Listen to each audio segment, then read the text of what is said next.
Hey guys, it's time to do a full comparison between the Galaxy J5 2015 here versus the 2016 model here, and we're going to be talking about what are the differences and should you upgrade or buy the new J7 2016. Is it worth buying or not? We're going to be talking about that, comparing to the older model. So first of all, if we talk about the price, the J7 2016 is costing around $300, at least where I live, in between $300 to $350. And this older here, I think it's now costing around $200 to $220. So it's pretty cheap. So let's just talk about here what are the differences. First of all, in terms of the design and the build quality. Now you can see that both phones are made up of plastic, but now they have made the J7 2016 semi-premium. It has this metallic metal, you can say, aluminum on the sides, just to make it a little bit more premium, and still has this removable back, so you can remove the back easily and swap out the battery. So we got same stuff from the last year. Just quickly open up this back, and you can see the battery size is now different here, because this battery is 3300 versus the 3000 mAh battery on the J7 2015. It's also better with the performance. Screen on time has increased, and you can also notice that this time Samsung has given us 3 separate trays for the microSD card and the 2 SIM cards. You can do that on this one also, but you have to put like 1 SIM card and microSD card in this same tray. But now it's much more convenient with the new J7 2016. So I'm just gonna close the backs here, and of course there are dual SIM phones, 4G supported, so that is great. Also, if we get right into the front of these phones, of course, 5.5-inch display, 720p HD resolution.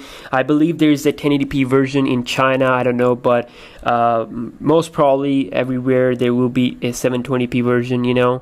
This one will be available. So it's a nice display. Okay, I gotta say it's a nice display. But as a smartphone guy, I have these top phones. I have to say 5.5 in 720p is not that much of a great combination. They should have upgraded the display to 1080p, at least 1080p. But Samsung is Samsung. They still have 720p display. They have gone really cheap here, but yeah, it's still okay for most people, as long as they don't watch movies and stuff like that on their phone, because 1080p makes a lot of difference, especially when you're watching YouTube videos and all that. So you can see both are having the same screen size. We have these touch buttons, the home button, Samsung's usual design language. The software, of course, the J7 2015 here has the 5.1.1 Lollipop versus the new J7 2016, which comes with the Marshmallow right out of the box, which is a great thing. We can go into about device section, and if you check out the software info, you can see it's 6.0.1. This is 5.1.1 Lollipop. There's no news about the Marshmallow update for the J7 2015 as of today, but who knows, you might get the update in the future. So they are very similar. Again, there's basically no performance differences there with the Marshmallow. RAM is, the RAM management is pretty much the same. If you have watched my speed test video, you know what I'm talking about. So you can see, but some differences like we have in the status bar, the quick settings area. This is more like white and more cleaner, you can say. Closer to like stock Android type of touch there, material type design theme type thing. This one, of course, typical Samsung's blue old UI color.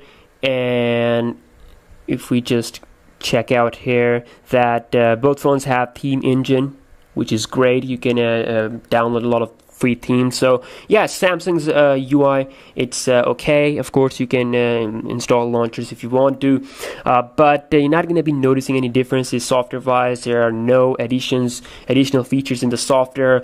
Also, if we talk about the processors, now we do have a little bit better chipset in the J7 2016, a little bit better. Okay, if we just quickly take a look at CPU Z, you can notice that both processors are octa cores. They are clocked at 1.59 gigahertz. You can see here, but the clock speed of per core, each core clock speed is like higher on the newer model. So the chipset inside of the Galaxy J7 2016 is the Exynos 7870, while here we have Exynos 7580, and the only difference, the big difference here is the GPU, which is Meli T830 inside of J7 versus Meli T720 on the J7 2015. You cannot expect like 100% faster GPU here. Of course, we're talking about budget phones, so the differences will be like 5% or 10% faster speed. That's all.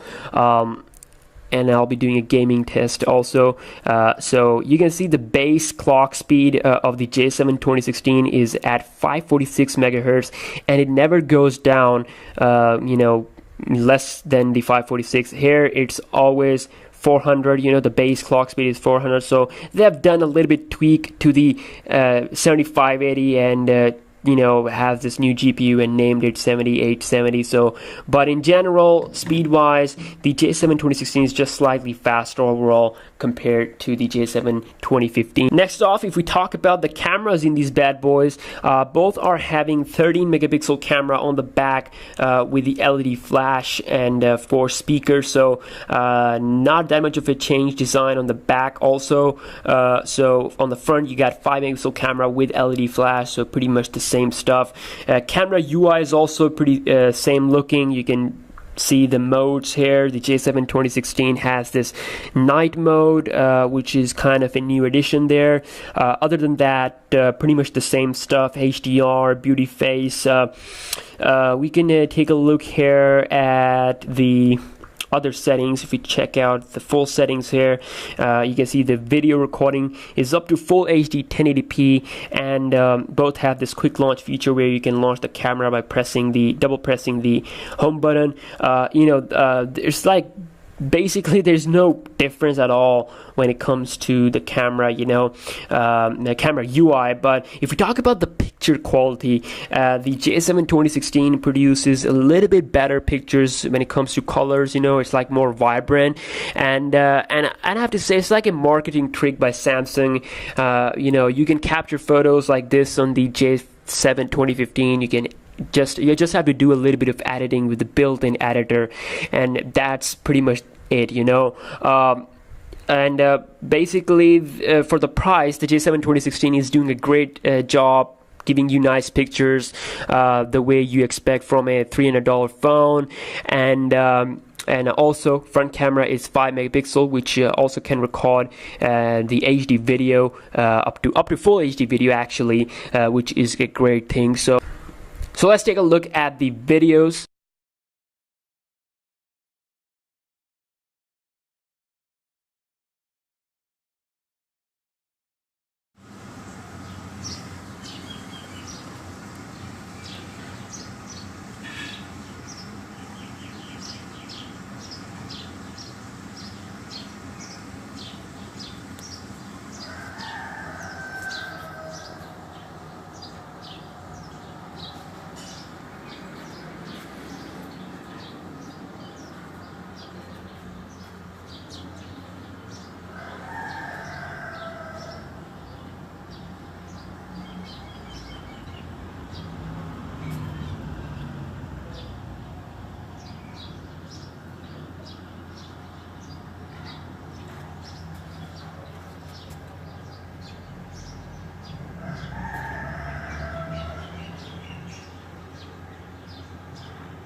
So lastly, if we talk about the batteries in these bad boys, again, we have a little bit bigger battery size with the J7 2016.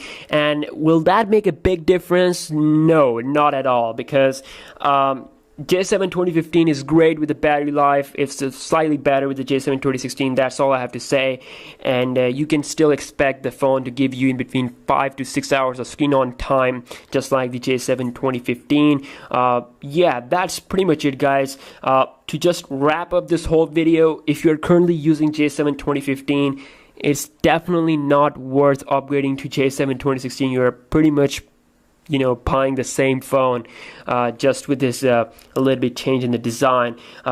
So my suggestion is to go for like something else. Like if you have $300, there are a lot of great options, and if you are like a true Samsung user, you can try out their Galaxy A series, because, you know, specs wise they're the same, but the build quality is a lot more premium. You know, they have glass and metallic combination, and they even have fingerprint sensor. So I'm going to be comparing the J7 2016 to the Galaxy A7, and the J5 2016 to the Galaxy A5 camera wise also, so you can decide you know, which phone you have to buy. And there are other options like Nexus 5X. You know, I know a lot of people want me to compare the J7 to the Nexus 5X, so hopefully I'll be doing that video pretty soon. So thank you so much for watching this video, and again, give it a thumbs up if you enjoyed, and I'll catch you guys in the next one.